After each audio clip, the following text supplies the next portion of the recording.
নমস্কাৰ, Munnar kitchen and ব্লগলৈ সকলোকে স্বাগতম জনাইছোঁ। আশা কৰিছোঁ আপোনালোক সকলো কুশলে আছে।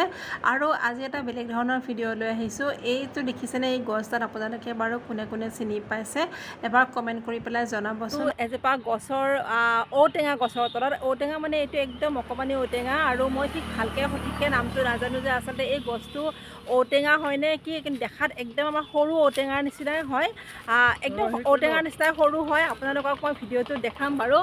এয়া হৈছে সেই ফলটো, দেখিবলৈ একেবাৰে ঔটেঙাৰ নিচিনা হয় কিন্তু সৰু হয়। আমাৰ সাধাৰণ ঔটেঙাবিলাকত যেনেকুৱা কোহৰ নিচিনা থাকে, ইয়াতেও ঠিক তেনেকুৱাই আছে। আপোনালোকে ইয়াৰ নামটো জানে নেকি এবাৰ কমেণ্ট কৰি জনাব। আৰু পাতটো দেখিছেনে, একদম আমাৰ ঔটেঙাৰ গছৰ নিচিনা হয়। আৰু মই গছটো আপোনালোকক দেখাই আছোঁ। এইজোপাই হৈছে সেই গছজোপা, একদম ঔটেঙা গছৰ নিচিনাই হয়। পাতটো ঔটেঙাৰ নিচিনা হয়, মাত্ৰ ফলটো ডাঙৰ নহয়, একেবাৰে সৰু হয়। বহুত বেছি ৰ'দ আছিলে, মই যিমান পাৰোঁ আপোনালোকক জুম কৰি দেখাবৰ কাৰণে চেষ্টা কৰিছোঁ। আপোনালোকৰ ঠাইত আচলতে এই গছটোৰ নাম বা এই ফলটোৰ নাম কি বুলি কয়, কেনেকৈ খায় এবাৰ মোক কমেণ্ট কৰি পেলাই জনাব। যিহেতু আজি মই প্ৰথমবাৰ দেখিছোঁ, আৰু যিকোনো বস্তু কিবা এটা দেখাৰ পাছত সঁচাকৈ মই বহুত বেছি জানিবৰ কাৰণে আগ্ৰহী হৈ উঠোঁ। এয়া পাতটো দেখিছেনে, একদম ঔটেঙা গছৰ নিচিনাই পাত হয়। আৰু এই গছজোপাৰ কথা প্ৰথমতে মোক কৈছিলে মিচিং নৰহ বুলি দাদা এজনে, আৰু তেওঁ মোক লৈ গৈছিলে যে আপুনি ভাল পাব ঔটেঙা দেখাই আনো ব'লক।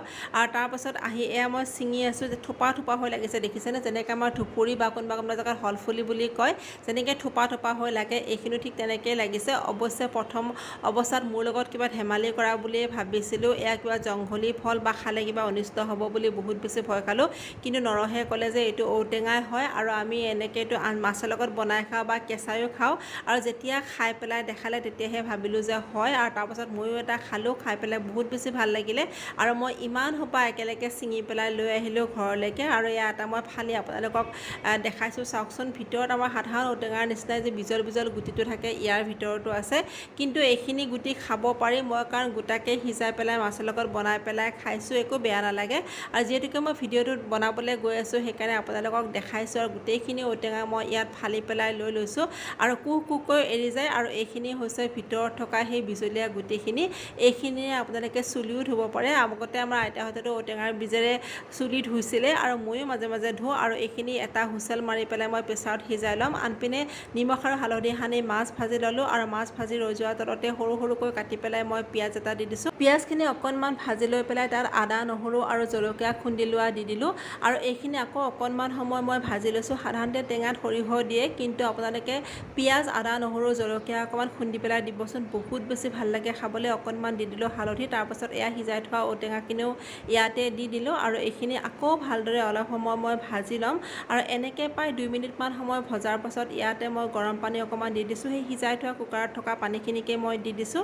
আৰু সোৱাদ অনুসৰি অকণমান দি দিলোঁ নিমখ। সাধাৰণ ঔটেঙাবিলাকত যেনেকৈ কহা লাগে, ইয়াতে কিন্তু অকণমানো কহা নালাগে, খুব ভাল লাগে খাবলৈ। আৰু উতলি উঠাৰ পাছত এয়া ভাজি থোৱা মাছখিনিও মই দি দিলোঁ। এইখিনি আকৌ মই 5 মিনিটমান সময় খুব ভালদৰে উতলিবলৈ দিম। এতিয়া আপোনালোকে গোটা গোটাকৈ সিজাই পেলাই মিক্সিত মাৰি ৰস উলিয়াই পেলাই খাব পাৰিব, যেনেকৈ আমি ঔটেঙাবিলাক মোহাৰি পেলাই ৰস উলিয়াই পেলাই বনাওঁ, তেনেকৈ খাব পাৰিব। নাইবা এনেই দুফাল কৰি ভাজি পেলাই পানী দি পেলাইও আচলতে খাব পাৰিব, নিসিজোৱাকৈও হৈ যায়।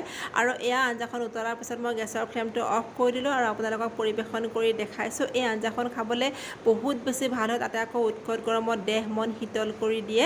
আৰু আজি দুপৰীয়া সাজত মই বনাইছিলোঁ মোৱা মাছ দি পেলাই আদা জাল আৰু কাজু বাদাম দি পেলাই পনীৰ। এয়া আছিল দুপৰীয়াৰ মোৰ সাধাৰণ এসাঁজ। এই ঔটেঙাটো আপোনালোকে নিমখ আৰু জলকীয়া দি পেলাই কেঁচাকৈ খাব পাৰে, নাইবা পিচি পেলাই ভাতৰ লগত চাটনি হিচাপতো খাব পাৰে। মিঠা আৰু জ্বলা দুই ধৰণৰ আচাৰ বনাই পেলাই সংৰক্ষণ কৰিও থৈ দিব পাৰে।